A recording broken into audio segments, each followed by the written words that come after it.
All right, so here's what we have going today. I am wrapping up the second half of trim on this apartment, and I want to show you a couple tips and tricks that help that help me when I'm working on, maybe a double corner or really any piece. Here's the deal.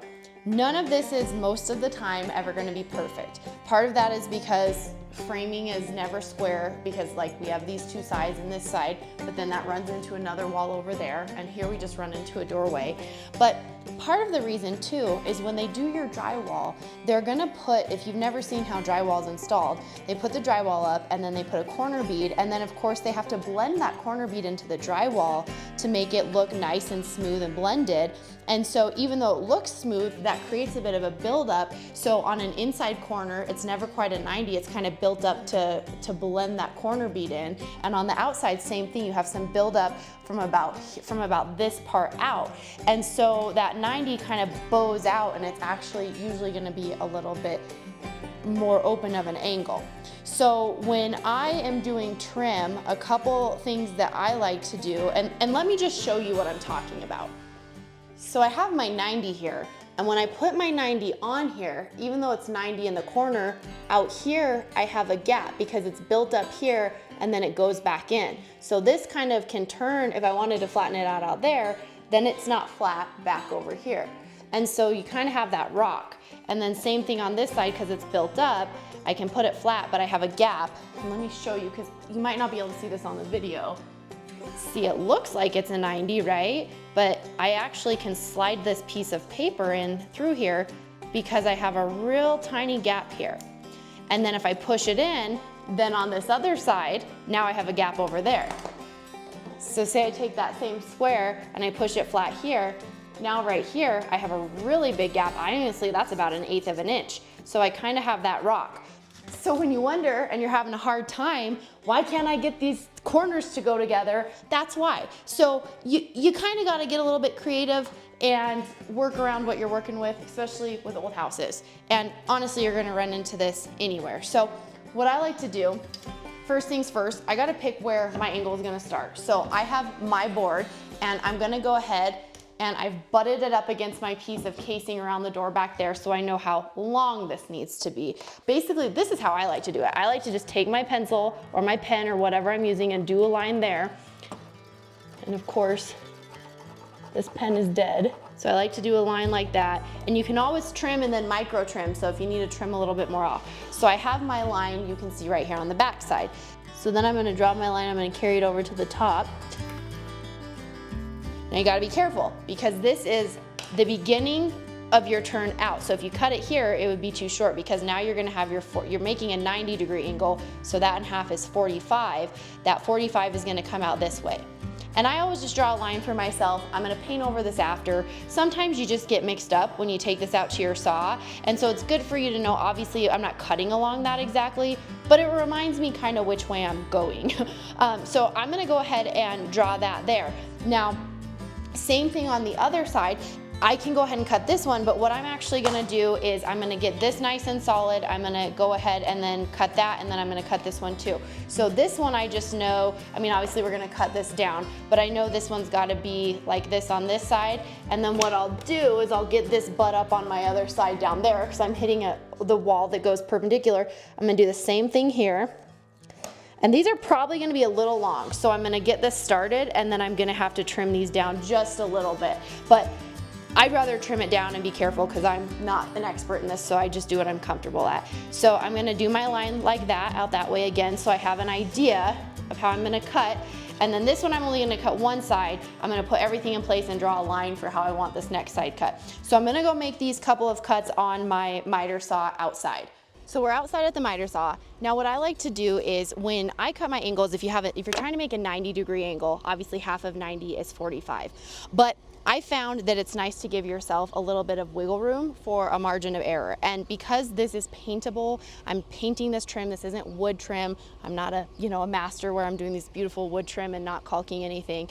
I like to make my angle a little bit, I like to give myself a little bit of a margin. So instead of coming and bringing my saw to a 45 for each of my cuts, I'm gonna just make it, man, I'm gonna make it just a little, I'm gonna cut a little bit more off because it gives me a little bit more wiggle room. So instead of a 45, I'm gonna do a 46 or like a 45.5. It doesn't have to be exact. I mean, don't go huge, don't go like 48, but I wouldn't go bigger than 46. But so on my saw, I'm gonna go to 45, and then I'm just gonna go a little bit beyond that when I make my cut. Okay, now here's the other thing. When you're making your cut based on the line that you drew versus based on a measurement, which I always have better luck with, whenever I can not measure, it goes faster and it's more accurate. Now, remember, when I drew my line, the angle was just to show me the direction, right? But this line was that's where my angle is gonna start. That's the shortest point, and then we wanna get longer from there. So I actually line this up on my saw to figure out how I wanna make my cut, and I make sure that the shortest part of the cut, I look at the back of my blade, and again, I always go a little bit bigger, and you can always shim a little bit more off that way. Once it's too short, and you can't use it. So let me kind of show you, let me see if I can film this, what I'm talking about. So I know it's not a great view, but you can see my line there for, that's my drop dead point. I don't want to be any shorter than that. And then I line up my saw and make sure that the shortest part is not going to be any shorter than that. And see there, I thought I had it eyeballed, but I actually might have cut a little bit too much off. But I might be okay, I might be right on there. So we're gonna go check. We're gonna go check and see if we can make that work, or if I cut too much off, and then we'll measure another one. So now we're not actually too far off from where I think we can make this work. So we have our two side pieces cut. We have one side of this piece cut. So what I like to do is I'm gonna actually just slide this one out of the way, the side that's not cut, and I'm gonna hold this approximately together. This doesn't have to be, I mean, you want it to be as close as it's gonna be, but it doesn't have to be like exactly perfect. And then I'm gonna go ahead, and you can see I'm already fighting because this is not, when I try to put this on, I can squish it together, and then the bottom is closed up on the angle, but then the top's not, or vice versa. And so that's where it's hard, because you're gonna have different amounts of buildup on this corner, especially at the bottom where you can actually see there's nothing behind it. And some people will actually put a little screw in there so you have something the same height behind this to just bump it up to. But I'll show you what my trick is. But that's also an option. So I'm not trying to get this perfect yet. I'm just trying to get an idea of where this is gonna come out to. And then I'm gonna do my same thing I did before, where I just draw a line back here. And I didn't actually draw the line because my pen sucks, but I was able to like scrape it in there. I'm just gonna double check that's in the right spot. Okay, I'm gonna draw my line over here. And then again, I just like to draw my line out so I don't get mixed up on what angle I'm doing. I'm not great at spatial awareness, and sometimes I'll cut something and realize it was a complete opposite, inverse of what I wanted. So now I'm just gonna go make this cut and then come back. All right, so I just came back. I made this last cut, and you can kind of see, and if you've ever done this before, once you start to play with it, it looks pretty flush, right? Like that corner doesn't look too bad. But once you nail it one spot and the other part kicks out, or you nail it down here and then the top comes out, or you nail the top and then the bottom moves a little bit. And so this is the magic sauce. This is what changes your life with trim. We're gonna assemble this before we put it in. So we're gonna put our angles together, we're gonna slide it into place, and then we're gonna attach it. There's a couple ways you can do this. You can use like a square, so not one like this, but like a normal construction square, so you can put your corners on the inside and you can clamp it and you can nail it. Sometimes with nailers, if you have a really fine piece of trim, they'll blow through it, or they'll kind of go to the side. So that's your preference if you wanna do that. The way I like to do it is I'm gonna glue this together with an almost instant glue, so then I can put it into place. So we're gonna go ahead and we're gonna slide everything out. I have to get something to put under my glue so I don't heck up my floor. Word of advice, you should probably use something bigger than this just to protect your floor, but this is what I got right now. So this is what we're going with. Okay, this stuff is cool. I'll share a link to this. This is not a product that I was familiar with until honestly just a couple years ago, but it is so handy. So this is a 2-part glue. This glue will, I believe, set up either way. Oh, look, it says, man, I don't know. It's gonna set up either way after a long set of time, I think. But if you do this and then you put the activator on it, it's gonna go much faster. So what this says is it sets in 10 seconds, cures in 30 seconds. So basically we can get this all ready and then we can go ahead and move on and attach it. It's not like you gotta glue it and come back tomorrow, but because it moves quick, you also gotta be aware that you don't have a ton of time. And so you can't really dilly-dally. Let's see. It says for more assignment time, do not use the activator. Assemble the parts with just the adhesive and it will set in 10 to 20 seconds and cure in 5 minutes. So that's also an option if you're nervous about how quick this is gonna go. Totally your call. So basically what I wanna do, I'm gonna do one angle at a time, is I wanna get my really nice angle. And remember, I did not cut a 45, I cut a 45.5, 46. So I'm gonna have, instead of being like that, I gave myself a little bit of extra space, but that gives me a little bit of wiggle room with my corner if I have to come in a little bit.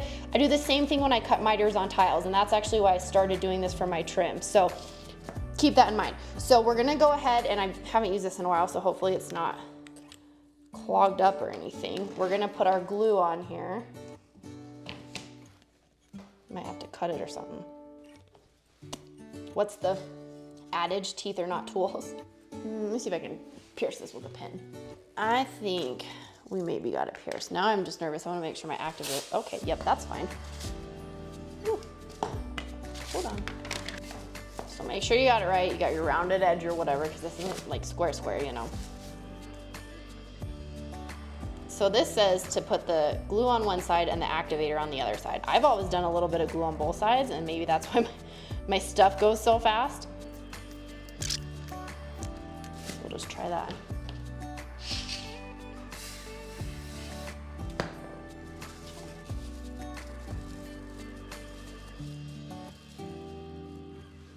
Okay, then we're gonna hold it together.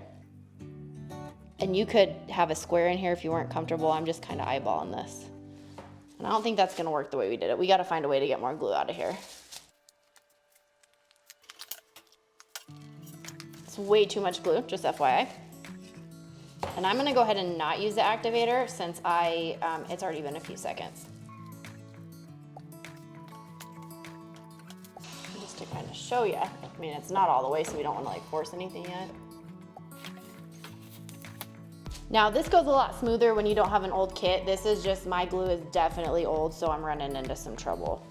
So I'm gonna go ahead and try to get this glue out. I don't know why once I puncture it, I'm having such a hard time getting it through there. So there we got some glue out. I'm gonna put it on the side and get it on there. I'm gonna go here.